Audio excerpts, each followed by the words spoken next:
హరి ఓం. అందరికీ నమస్కారం. ఈరోజు ఇంద్రత్వం పొందిన ఒక రాజు గురించి చెప్పుకుందాం. ఒకసారి ఇంద్రుడు విశ్వరూపుడనేవాణ్ణి చంపి ఆ పాపానికి భయపడి పారిపోయి ఎక్కడో సరస్సు మధ్య దాక్కున్నాడు. ఇంద్ర పదవి ఖాళీ అయ్యింది. ఆ సమయంలో భూలోకాన్ని నహుషుడు అనే గొప్ప రాజు రాజ్యం చేస్తున్నాడు. అతను రాక్షసుల్ని చంపి యజ్ఞాలు చేసి సకల సద్గుణాలతోనూ ప్రజల్ని కన్నబిడ్డల్లా పరిపాలిస్తూ మానవోత్తముడు అనిపించుకున్నవాడు. దేవతలు ఇంద్ర పదవి శూన్యంగా ఉండడం మంచిది కాదని తమలో తాము సంప్రదించుకుని నహుషుణ్ణి ఇంద్ర పదవిలో ఉంచడానికి నిశ్చయించుకున్నారు. నహుషుడు ఋషుల కోరికని దేవతల కోరికని తీసివేయలేక స్వర్గలోకానికి వెళ్ళి ఇంద్రుడి సింహాసనం ఎక్కాడు. ఆ విధంగా ఒక మానవుడికి ఇంద్రత్వం లభించింది. నహుషుడు కొంతకాలం చాలా వినయంగా దేవతల పట్ల ఋషుల పట్ల అందరి పట్ల వ్యవహరించాడు. కానీ క్రమంగా అతడిలో అహంకారం మొదలైంది. ఒకనాడు అతడు ఇంద్రుడి భార్య అయిన శచీదేవిని చూశాడు. ముల్లోకాలలోనూ సౌందర్యరాశి అయిన ఆ శచీదేవిని చూడగానే అతనిలో మోహం పుట్టుకొచ్చింది. నహుషుడు దేవసభలో దేవతలతో, నేను ఇప్పుడు ఇంద్రుని కనుక శచీదేవి నాకు భార్య కావాలి అన్నాడు. దేవతలు దిగ్భ్రమ చెందారు. శచీదేవి ఈ సంగతి తెలిసి ఆందోళన చెంది దేవగురువైన బృహస్పతిని పిలిచి ఆయన సలహా కోరింది. బృహస్పతి చాలా తెలివైనవాడు. బృహస్పతి బాగా ఆలోచించి నహుషుడు తన వద్దకి సప్తఋషులు మోసే పల్లకిలో వస్తే తాను అతన్ని స్వీకరిస్తానని శచీదేవిని కబురు చేయమన్నాడు. సప్తఋషులందరిలోనూ అగత్స్యుడు పొట్టివాడు, వేగంగా నడవలేనివాడు. నహుషుడు తొందరగా శచీదేవిని చేరాలన్న ఆతృతతో అగత్స్యుడిని కాలితో తన్నాడు. ఆ ప్రకారమే శచీదేవి కబురు అందగానే ఆమె కోరిన ప్రకారమే సప్తఋషుల్ని పల్లకీని మోయమన్నాడు నహుషుడు. వారు ఆ ఇంద్ర పదవిలో ఉన్నాడు నహుషుడు. గత్యంతరం లేక నహుషుడు కూర్చున్న పల్లకీని మోయడం మొదలుపెట్టారు. సప్తఋషులందరిలోనూ అగత్స్యుడు పొట్టివాడు, వేగంగా నడవలేనివాడును.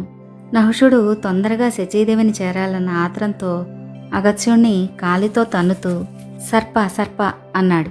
సర్ప అంటే వేగమని కూడా అర్థం ఉంది కదా, అందుకని ఆ సర్ప సర్ప అన్నాడు. అగత్స్యుడు మండిపడి తనను కాలితో తన్నిన నహుషుణ్ణి అలాగే అవమని శపించాడు. అంటే కాళ్ళు లేని పాముగా కమ్మని శపించాడు. నహుషుడు పామై భూమి మీద పడిపోయాడు. చూసారా, గౌరవించదగిన వాళ్ళని గౌరవించకపోతే, అవమానిస్తే క్షణాల్లో పతనమైపోతాము. నహుషుడు తన తప్పు తెలుసుకుని ఆ రూపంలో ఉండి కూడా సప్తఋషుల్ని ప్రాధేయపడ్డాడు. తనకు శాప విమోచనం కలిగించమన్నాడు. అగత్స్యుడు నహుషుడిని చూసి జాలిపడ్డాడు. ఎందుకంటే అప్పటి వరకు నహుషుడు ఎంతో చక్కగా పరిపాలించాడు, ఎంతో సద్గుణవంతుడు. ఆ ఒక్క శచీదేవి విషయంలోనే అతడు పొరపాటు చేశాడు. అందుకే నహుషుడిపై జాలిపడి అగత్స్యుడు శాప విమోచనాన్ని అనుగ్రహించాడు. ఎవరైతే నీ ప్రశ్నలన్నిటికీ సమాధానమిస్తారో వారే నీ శాప విమోచనాన్ని కలిగిస్తారు అని నహుషుడికి కొన్ని ప్రశ్నలు బోధించాడు. అలా కొన్ని వేల ఏళ్లు గడిచాయి. ద్వాపర యుగం వచ్చింది. అరణ్యవాసం చేసేటప్పుడు భీముణ్ణి ఆ పాము పట్టుకుంది. భీముడంతటి వాడు కూడా ఆ పాముని ఏమీ చెయ్యలేక బందీ అయిపోయాడు. ధర్మరాజు తన తమ్ముడైన భీముణ్ణి వెతుక్కుంటూ వచ్చి పాము చుట్టుముట్టిన తన తమ్ముణ్ణి విడిపించమని ఆ పాముని ప్రార్థించాడు. ఎందుకంటే భీముణ్ణి బంధించి ఉంచింది అంటే ఆ పాము సామాన్యమైనది కాదు అని ధర్మరాజు తెలుసుకున్నాడు.